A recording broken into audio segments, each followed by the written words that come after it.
আসসালামু আলাইকুম, সবাই কেমন আছেন? আজকে আমি নতুন আরেকটি ভিডিও নিয়ে হাজির হলাম। আজকে আমি রান্না করব ডাল দিয়ে পাট শাক। তো কিভাবে রান্না করব সেটাই শেয়ার করব। আমি ডালগুলো ভালো মতো ধুয়ে নিয়েছি, শাকগুলো বেছে ধুয়ে নিয়েছি। এখানে আমি পেঁয়াজ আর রসুন দিয়ে দিব।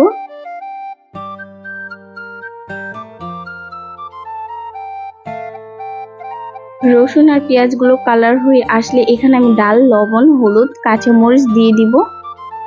দিয়ে ভালো মতো কষাই নিব। জিরা ফাঁকি দিয়ে দিব।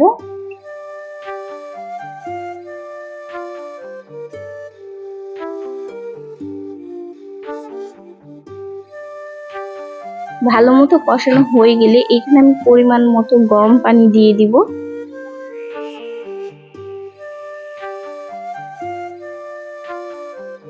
গরম পানি দিয়ে একটু নেড়ে চেড়ে আমি এখানে ঢেকে দিব।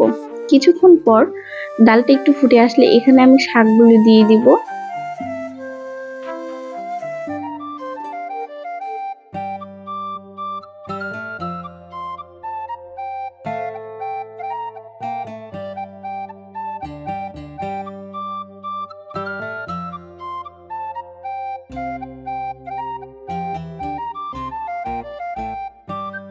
শাকগুলো দেওয়া হয়ে গেলে আমি একটু নেড়ে আবার ঢেকে দিব।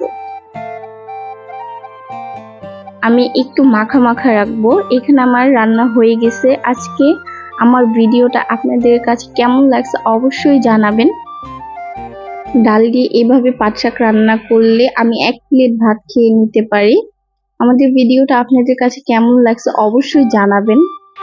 ভিডিওটি যদি আপনাদের কাছে ভালো লাগে অবশ্যই আমার চ্যানেলকে সাবস্ক্রাইব করবেন, ফলো করবেন, আমাদের সাথেই থাকুন এইরকম নতুন নতুন ভিডিও পেতে। আজকের ভিডিওটা এই পর্যন্তই। সবাই ভালো থাকবেন। আল্লাহ হাফেজ।